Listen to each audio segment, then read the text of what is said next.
Assalamualaikum warahmatullahi wabarakatuh. Alhamdulillahirabbil alamin wassalatu wassalamu ala asyrafil anbiya'i wal mursalin sayyidina Muhammad wa ala alihi wa sahbihi.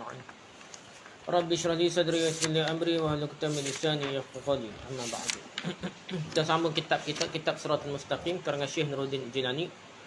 Ulama Aceh mukhtasar bagi kitab Sabilul Muhtadin karangan Syekh Muhammad Arsyad Al-Badari.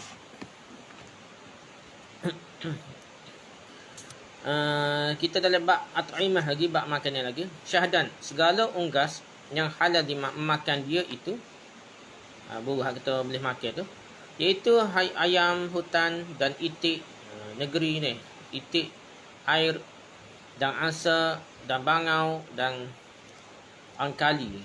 Dah jadi anak beranak dia ada. Dan apa? Angkubu. Begitu lah, lebih kurang jenis pemburu belakang ni, pengunggas belakang. Dan apa ni, minum dan berwak dan berkam dan punai dan ni'amah, semua tu anak beranak burung belakang lah. Dan burung suara dan kuki dan jemari dan kukur dan merbuk dan merpati dan kemari dan perlik berlada dan rawi dan tiap-tiap unggas yang bernafas, ia tak kala minum air. Dan segala unggas yang bersuara seperti merpati dan segala unggas yang kecil jikalau ada berlainan rupanya sekalipun. Jadi semua burung tu boleh makan lah. Seperti indolib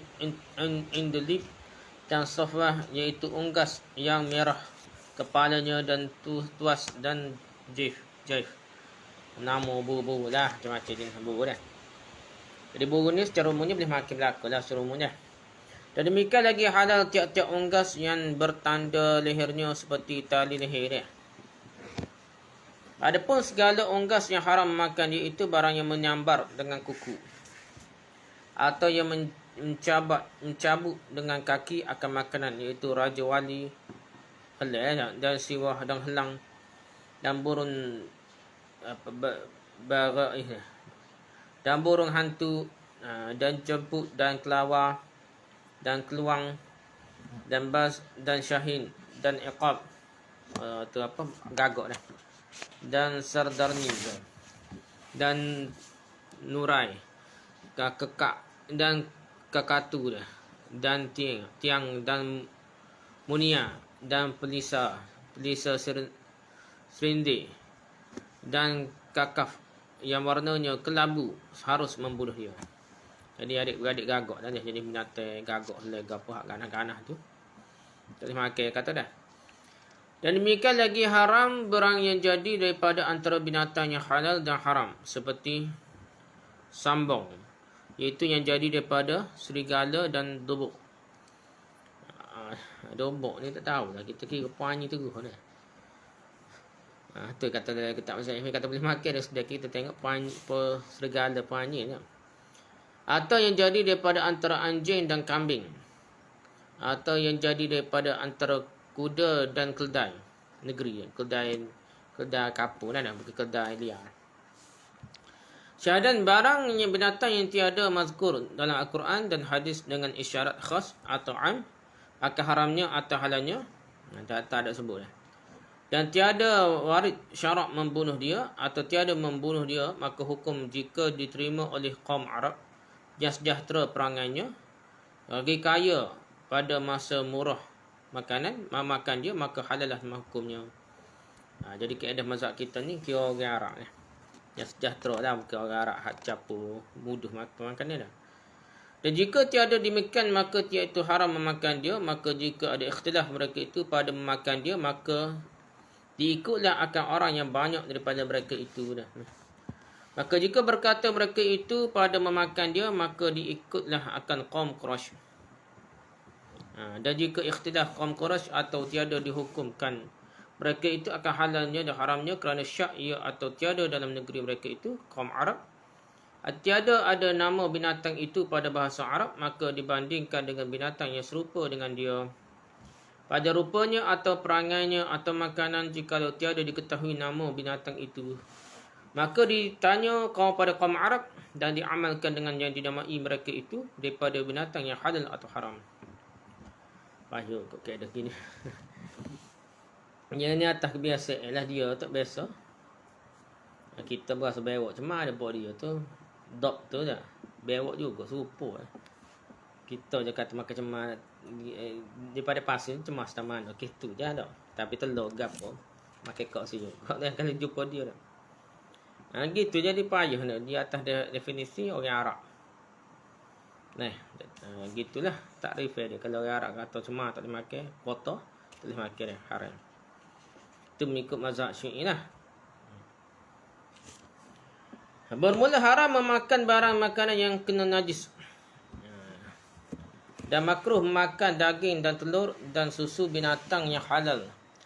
Iaitu memakan najis, maka jika berubahlah rasa dagingnya atau baunya atau warnanya, iaitu daripada na'am atau hayam atau itik dan sebagainya. Jadi dia tak sampai hari tak. Dia kata makruh ni. Kalau ayam makan koksi dah. Bau daging dia apa bau tu lah, bau busuk sikit, bau tak sedap lah kita, bau tahi ke apa dah. Dia makan tahi ke apa dah. Jadi hak tu jika makruh ni. Itik ayam ni. Tetapi jika tiada berubah dagingnya seperti yang tersebut itu, maka tiadalah makruh makan dia. Dan jikalau kena najis benda yang suci seperti susu atau manisan atau cuka atau air madu atau minyak sapi yang cair, maka haramlah memakan dia dah. Kalau cair capur tak boleh makan dah.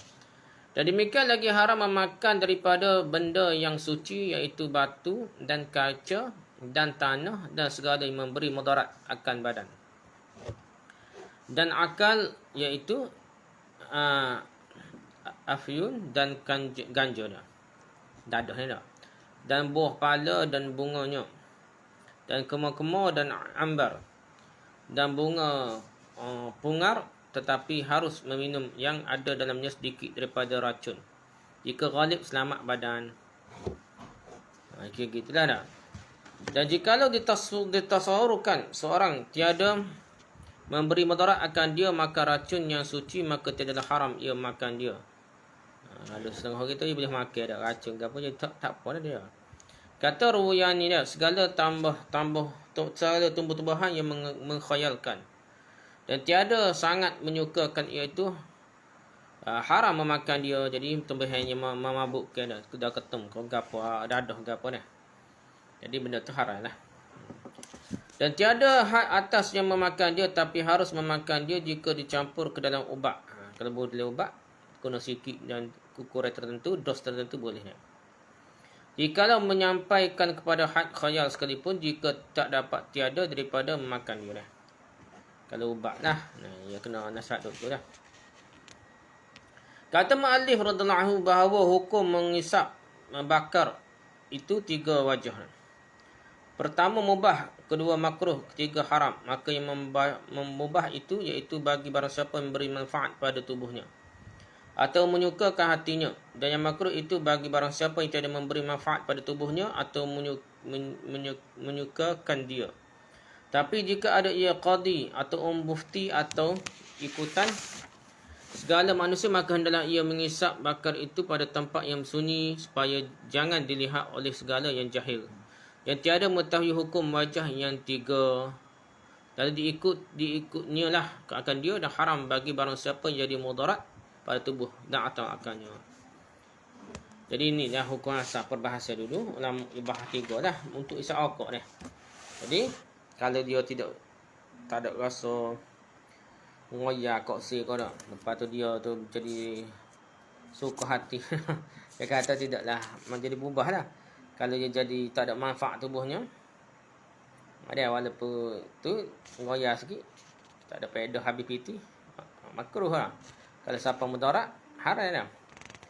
Tapi dikata tok qadi tok ustaz ni ke apa ni, jangan nak misal akak depan orang. Itulah hukum asal zaman dulu. Tapi lah ni kebanyakan majlis fatwa yang berkumpul ni, majlis fatwa kebangsaan Malaysia ke, fatwa Mesir ke, fatwa Arab Saudi ke, semua kata haram dah. Tak ada fatwa yang kelompok ni lah. Soalah satu ijma' ni lah. Kata boleh. Tak boleh ni fatwa individu lah. Tu nak cerita rokok ni nak fatwa yang berbentuk organisasi yang kumpul ulama-ulama besar. Memang fatwa mereka berkelompok ni semua kata haram lah. Tapi kalau fatwa bertempat individu ada lagi lah. Walaupun semakin sikit dia. Dia kata makruh. Hak mubah untuk bunyi ni makruh bunyi. Paling kurang. Dan demikian lagi haram bagi barang siapa yang tiada memberi manfaat dan tiada menyukakan dia. Kerana yang demikian itu membuangkan harta dengan sia-sia dia. Masalah suka dia keluar tanya orang tak dia. Anak bini keluarga dia dah. Muasak atau mengganggu orang lain, mengganggu anak bini dia. Banyak perkara lah kalau kira dah. Bukan suka anak dia dah. Suka keluarga suka dah. Asal rokok kepo-kepo. Dah jadi banyak perkara dah.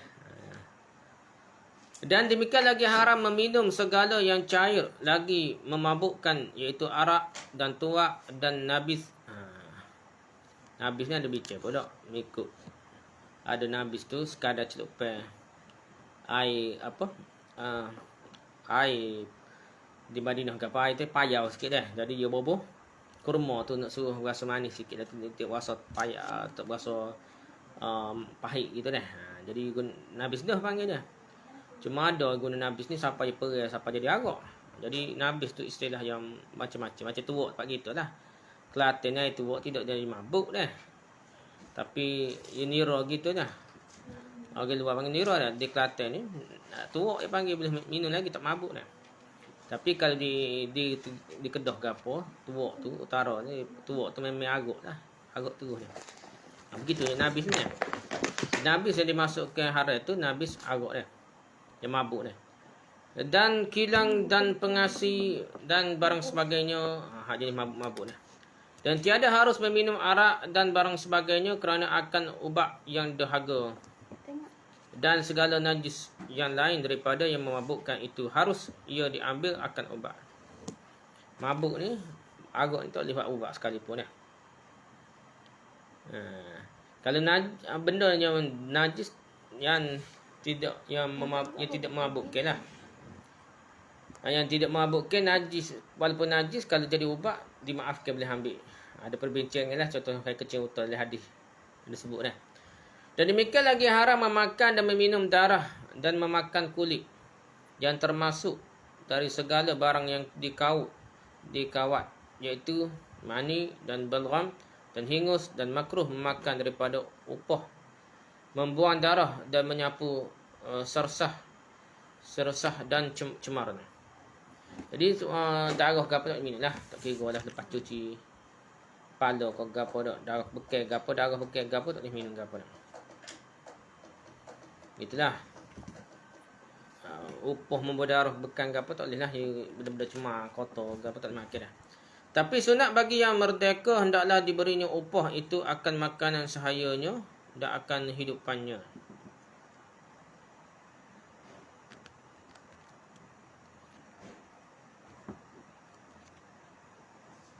Ada bahan ni masalah bekal ni. Boleh beri upah atau boleh upah tu. Ada kata boleh Nabi beri upah. Ada bahan lah. Cuma kita kata boleh ada. Syahadat barang siapa tiada harus membunuh dia pada hukum syarak, lagi tiada beroleh makanan dan minuman yang halal serta ia takut akan mati, lapar atau kedatangan penyakit yang harus dengan dia tayamum. Atau ketinggalan daripada qafilah jika ada safarnya itu mubah. Atau dhaif ia daripada berjalan atau berkenderaan pada ketika itu diperolehnya makanan yang haram, maka wajiblah ia memakan dia dah. Makanlah dia takut mudarat, takut tertinggal qafilah kau apa dah.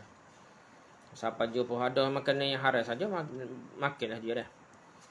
Dan meminum dia seperti firman Allah Taala, wala taqtulu anfusakum. Yakni janganlah kamu bunuh akan diri kamu. Dan jika ada pada zannya hampir ia akan beroleh makanan yang halal, maka tidak harus ia memakan daripada makanan yang haram itu, melainkan sekadar dapat ia hidup. Tetapi jika ia takut akan kedatangan mudarat yang harus dengan tayamum, sebab ia memadai sekadar memakan yang menghidupkan, maka wajiblah atasnya makan dengan kenyang. Ia keadaan asalnya makan sekadar dapatnya, bukan makan sampai kenyebutan dia. Tapi kalau ia kira ni, dia jumpa makan elok ni, 2-3 hari lagi lepas jumpa makanan dah. Halal terlambat lagi. Kalau tak makan kenyang, mati ke diri. Boleh makan kenyang lah, dia kata dia. Tapi kalau dia jaga dia, esok dia jumpa dah makanan dah. Dia tak boleh makan kenyang, makan sikit saja dah. Tapi dia jaga 3 hari, kita jumpa lagi makanan kenyang dah. Boleh makan kenyang lah, makanan haram tu dah. Sebab jangkit dia ikut zon dia lah. Dan demikian lagi wajib memakan daging kafir zimmi jika tiada diperolehnya bangkai yang lain, jikalau anjing dan babi sekalipun. Kalau anjing babi tak ada, kafir zimmi pun boleh. Dengar kau kafir marah ni. Tapi adalah pendapat mazhab kita tu. Dia kata boleh bunuh kafir zimmi kalau nak makan, salah kau tak ada usaha tu. Dan demikian lagi wajib ia membunuh akan murtad. Murtad tu lagi lah. Dan kafir harbi lah. Dan zani yang muhsan. Penzina yang muhsan, orang yang hendaklah membunuh dia akan tarikus solah, orang yang tinggal sembahyang. Tapi tidak harus membunuh akan kafir zimmi. Kalau nak bunuh kena cari hak tu dulu dah. Nak bunuh kafir zimmi dah. Kufur kata. Orang tak sembahyang ni boleh bunuh, dia kata dah. Dan demikianlah harus membunuh akan kanak-kanak kafir harbi dan perempuan dan orang yang gila daripadanya dan khunsanya dan hambanya, hamba-hamba kafir harbi ni lah, kerana dimakan. Dan jikalau oleh orang kelaparan yang menyampaikan kepada maut makanan yang ghalib umpunya dia, maka wajiblah ia memakan daripada makanan itu, dan jadi berhutanglah ia atau diperolehnya makanan yang hadir umpamanya dia itu pun kelaparan yang menyampaikan kepada maut, maka tiadalah wajib atasnya memberikan dia jika tiada lebih makanan itu daripada makanan dirinya. Tapi harus lagi sunat sedikit memberi akan orang kelaparan yang menyampaikan kepada maut, lagi tiada harus pada hukum syarak membunuh dia. Yang maksudnya berilah makan kepada orang lain lah. Kalau boleh cukup makan untuk dia, makan ke dia lah. Tapi kalau boleh bagi gitulah dah. Cerita siapa bunuh orang nak makan ke apa benda ni, dari segi sejarah Islam pun tak ada dah. Tak ada orang makan orang dah. Cerita-cerita karut tak ada. Cerita pendakwah harap mari 1,500 orang dah. Mari dakwah di Indonesia nak makan habis ni cingkok orang. Cerita karut dah. Cerita memang dah. Seperti firman Allah Ta'ala, cerita tu cerita kata nak makan dah. Cerita mulut ke mulut ni, gitu lah ada. Lepas tu kata dalam Quran, wajib seruna ala anfusihim walau kana bihim khasasah, yakni diberi mereka itu makanan akan orang yang lain jika ada mereka itu lapar sekalipun. Jadi molek kita ni lapar, beri kau orang dulu dah. Isar panggil dah. Jadi utama kau orang lain daripada diri sendiri. Atau diperolehnya makanan yang hadir lagi tiada lapar yang menyampaikan kepada maut. Yang umpunya dia, maka wajib atasnya memberi dia akan orang yang lapar yang menyampaikan kepada maut sekadar dapat hidupnya. Jadi wajib beri sekadar untuk dia mati lah. Atau sekadar kenyangnya jika ada ia, tiada harus pada hukum syarak membunuh dia. Lagi Islam atau kafir zimmi atau orang yang minta aman, kafir ta'minah, jika enggan ampunya makanan itu memberi akan orang yang lapar itu, maka harus ia mengambil makanan itu dengan digagahi dipaksa lah.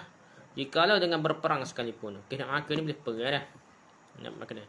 Hanya wajib atas umpanya makanan memberi ia akan yang kelaparan itu jika ada dibayar oleh yang kelaparan itu akan harganya, lagi ada hadir harga sertanya. Ada pitih nak bayar lah.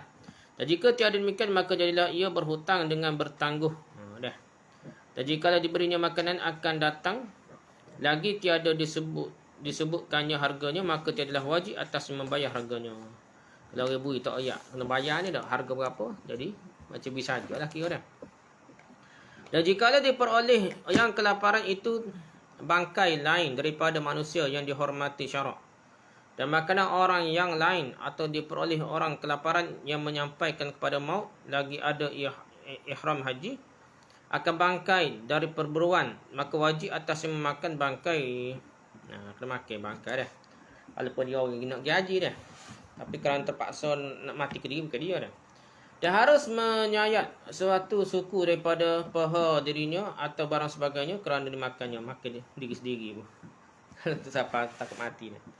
Tapi tiada harus menyayat segala tubuhnya melainkan dengan syarat jika tiada diperolehnya bangkai atau barang sebagainya.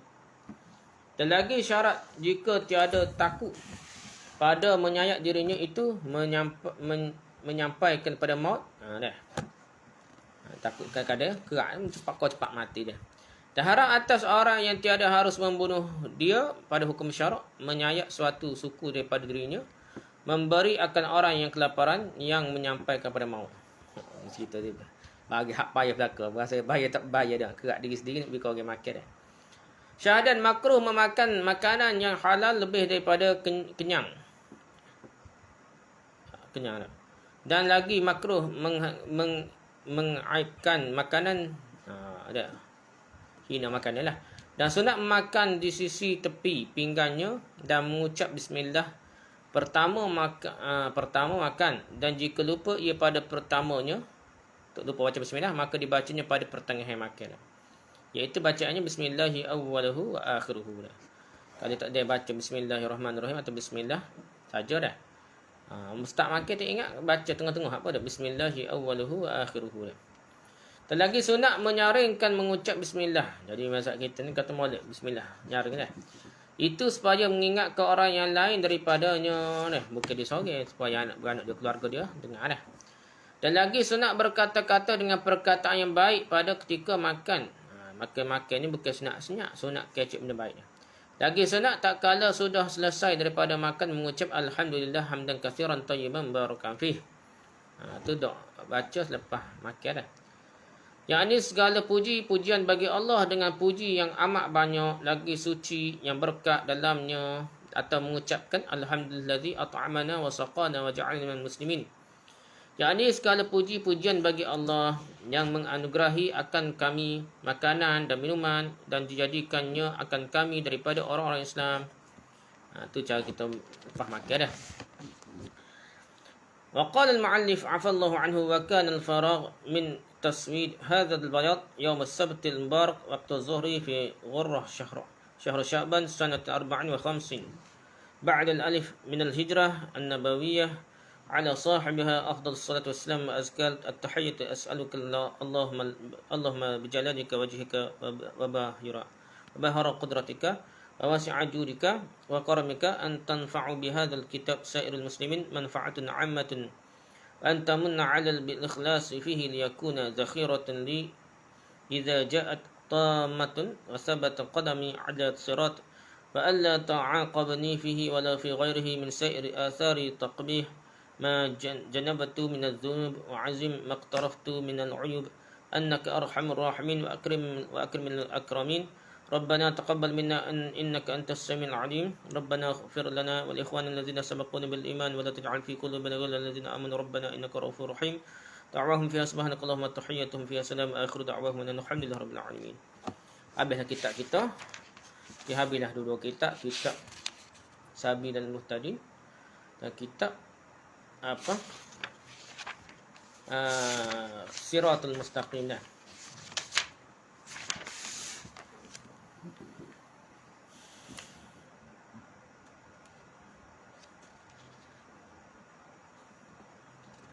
Ni dia telah berkata Munsyi'ul Adib Al-Waza'i Al-Arib Al-Syekh Ahmad Afdani Bilughatillah Ghayatul Amani Muqrizan, dengan kitabnya takris dia lah. Puji-pujian itu bagi Tuhan yang memudahkan bagi kita jalan yang ma'idah, kejadian pada hal ia dengan ketunggalan dan rahmat dan sejahtera atas penghulu segala pesuruhnya, dan atas segala keluarganya dan taulannya yang tinggi kemegahannya. Kemudian dari itu maka adalah setengah daripada sebesar-besar anugerah Rabbil Alamin dan selimpah-limpah kurniaannya atas hambanya yang muslimin, iaitu kitab yang bernama Sabil dan Muhtadin Litafaqquh fi Amriddin karangan Kiai Al-Allama Al-Arif Bimaula Syekh Muhammad Arsyad bin Abdullah, iaitu kitab yang sangat besar iktibarnya pada bahasa Melayu, seolah-olah ialah kebun yang mempunyai buah-buahan yang indah-indah dan bunga-bungaan yang tiada layu, adalah dicapkan dia seperti barang yang dilihat ke atas rupa yang jamil, yang cantik. Ini takris ni sokongan. Dan insya-Allah taala ia terlebih asah dan sejahtera daripada tahrif dan tabdil. Anar bi badr tami zaka sabil ila radati fiha safis salbil tanwa'u fiha az-zahru hasanan wa gharadat bila bil bila bil bila bil tiha wal udwan al-udwa tamilu fakam namad fityan fiha tanzahat فمدمهم مثل النصوص نقول إذا سكروا فيها بكاسات خمرة تزيدهم أجرا وتنمو العقول فما هي إلا رادة العلم والهدى ويا سبيل المهتدين السبيل كتاب جوي كتاب الصراط أئمة شموس هدى لا يعتربها أفول نهاية رملي وتحفة هيتمي ومغني الخطيب هل لتلك المثيل فما هو ألا كنز من يبتغي الغنى وبحر صداء والشفاء يا عليل فطلعه وأقرأه تراه به نما له من بعلياه تقر الفهول هو العلم السامي محمد أرشد والمفرد المحوي فيه الجزيل هدانا بني جنس الملوي سبيلنا وأبقي له ذكرا سننا يطول فهذا كبدر التمي لحو كتابه كسه سنة طبعي البهي القبول فعجب به حسنا فإن تروسه حكى لونها خذ الحبيب الجميل وأسترها فقط سلاسل أسجد وأحرفها أزرت بمكنون لو يقول سناه حين أزهي مباهيا ويبصر في الدنيا الحسنى مثيل يقول الراجي غفران المسوي مصحح إلياس يعقوب الأزهري هذا لمن أكمل لنا الشرائع ويبناها أتم التبياني وشكرا له إذا أرشدنا إلى سلوك سبيل المهتدين والصلاة والسلام على خاتم الأنبياء والرسل سيدنا محمد القائل من يريد الله به خيرا يفقهه في الدين وعلى آله وأصحابه الطاهرين وسائر العلماء والأئمة المجتهدين أما بعد maka telah selesailah ini kitab yang jernih perambilannya dan sahutannya yang mustatab yang berpetuntunlah dengan bahawa dinamai Sabilan Muhtadin Tafaqquh fi Amriddin karangan Al-Alim Alama Al-Khabir Al-Hibr Al-Dahar Al-Fahama Al-Arif Bimaulahu Al-Bari Al-Syekh Muhammad Arsyad Al-Banjari dan pada tepinya karangan Wahid Ad-Dahrahu wa Faridu Asrihi minnahu yanbu' al-ilmu nashin Syekh Nuruddin Al-Raniri Al-Ashi Sakillah Thirahuma Sabi Birrahmah wa afadu alihima sijalun ni'mah dan adalah tercapnya pada mutma'ah Daru Ihya Al-Kutub Al-Arabiyah bagi Isa Al-Bab Al-Halabi dan syarikatnya di Mesir Al-Qahirah yang sedia mencetak bermacam-macam kitab bahasa Arab dan Melayu dengan penjagaannya rapi. Abilah kitab Sabil Mustaqim kita dan catatan tepi dia kitab Siratul Mustaqim. Wallahu a'lam. Subhanakallahumma hamdika subhanakallahumma asyhadu an la ilaha illa anta astaghfiruka wa atubu ilaik. Assalamualaikum warahmatullahi wabarakatuh.